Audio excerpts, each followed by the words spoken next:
Keith Thurman versus Julio Diaz. Now, I'm a little bit late on this one, so please forgive me. But Keith Thurman is like an aeroplane in a holding position right now. He's in a holding pattern in the sky, and he's waiting for permission to land in the welterweight division. But no one wants to give him that opportunity. No one wants to give him the opportunity to land and really arrive in the welterweight division. Marcus Maidana didn't want to give him that opportunity. If you remember, he was supposed to fight Maidana. Maidana pulled out. Malignaggi, when he was champion, he didn't want to give Thurman that opportunity. Robert Guerrero, even though he wasn't a champion, he was still a lot more high profile than Keith Thurman. He didn't want to fight Keith Thurman. He pulled out of that fight or refused to be involved in that fight. Then apparently Sean Porter has also seemingly pulled himself away from a fight with Keith Thurman, because as soon as Porter won his title against Devon Alexander, Richard Schaefer came out and he started talking about Keith Thurman versus Sean Porter, but apparently that's not happening. Well, obviously it's not happening now, because you know it's now Malignaggi fighting Sean Porter.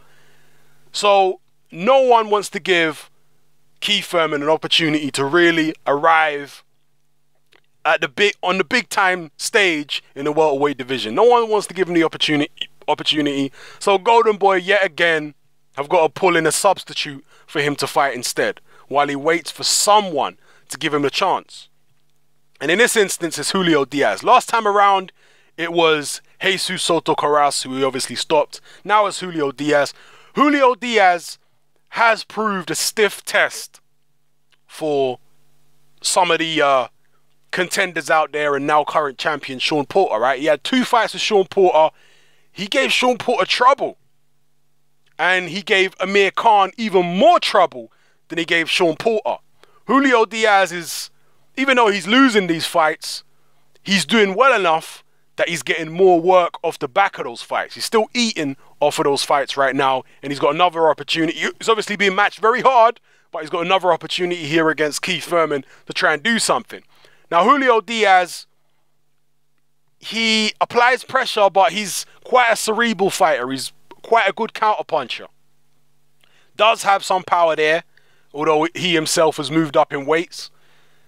Does have some power, does have, you know, decent boxing skills and counterpunching ability, but he's not someone who stands out as an opponent that's going to be especially dangerous for Keith Thurman. But again, like I say, he gave Amir Khan all he could handle. He also gave Sean Porter a very, very difficult time. So, will he give Keith Thurman a difficult time as well? I'd like you guys to tell me. What do you think? Do you think that Keith Thurman's in for a much more difficult night than most people are expecting? Or do you think it's going to be plain sailing for Keith Thurman? Yeah? Let me know how you feel in the comment section below. This is Hatman. I'm out.